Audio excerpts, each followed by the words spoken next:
I've been getting this very soothing energy all day. It reminds me of a lullaby or someone being cradled in someone's arms. I'm also thinking of Silent Night. I think that's a Christmas song.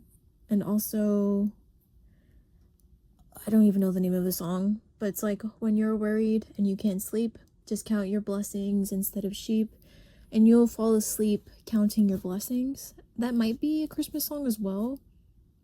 But I don't think the main thing is about Christmas or the holiday itself, but more so the connection and intimacy that can come with a holiday like that. And often the peace that people describe when they are together in a holiday like that. This is very, very interesting because I feel like the channel that I had before more so told a story about how you might have felt with someone that was in your life or that you might have lost. Not like mortality lost, but like a breakup, whether that be platonically or romantically.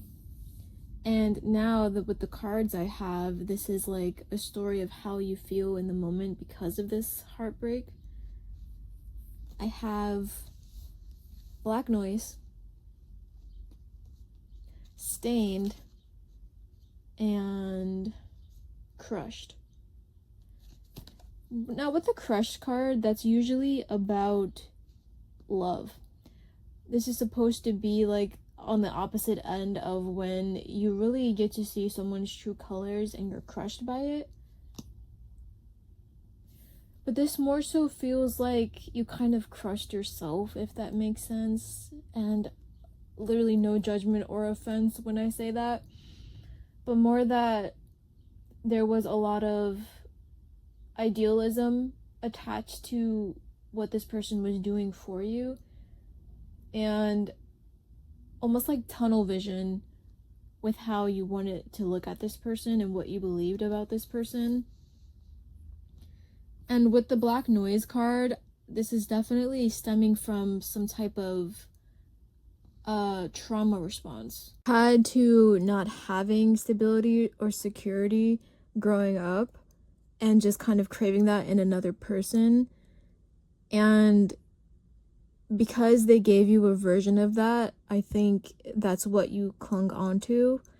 And I feel like even if this person did show red flags and might have been selfish is what's coming up, I feel like you were blind to it because of something that they might have done for you or something that you believe they did for you. Like they took you out of a dark place, or that they filled in a hole when like no one else did. So because of that, it was really hard to see that this person wasn't actually serving you. And as I'm like reading some more of these cards, because I also pulled tarot cards, and I have Hermit, Page of Wands reversed, and the Knight of Swords reversed. I think it's a really hard pill to swallow that this person wasn't what you thought they were. I still feel like you're still gaslighting yourself or going back and forth in your mind with whether or not this person was truly as bad as you thought. But the main thing here is, I think because of this person and because of the pain and grief that you're feeling right now, it's taking you away from your center. I feel like you're lacking passion, you're lacking any type of self-motivation, because the thing or person that was motivating you is no longer in your life. And I feel like that needs nuance, because someone can definitely inspire you and be that spark in a hard place. But at the same time, you should be your main priority. You should be the main spark of inspiration in your life. You should be the momentum that you need when things get hard. If you're cringing at the sound of that, or like feel weird or just like disconnected from that idea altogether, that is definitely why the Hermit card is here, because this is your opportunity to meet yourself, to perhaps romanticize and put yourself on a pedestal like you never did, or like you might have done with other people.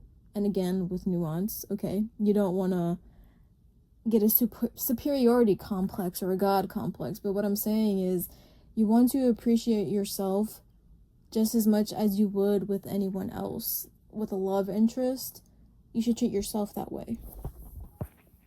Black noise came out again with the Knight of Wands. So you really need to untangle this web of assumptions that your pain is creating, and that is also causing you to act in impulsive and reckless ways. It's giving this energy of like, well, if they won't love me or if anyone isn't loving me, then fuck it, I'm just gonna go crazy. That's quite literally orbiting your existence around whether or not you're being loved and supported by someone else. And it kind of just comes full circle with the wound that I mentioned before, where it's like you might have not had a proper healthy support system growing up, and I know there's so much grief with that, but what comes with awareness and maturity now is the fact that we can learn to be that for ourselves, and who is meant to be our support system will naturally come along.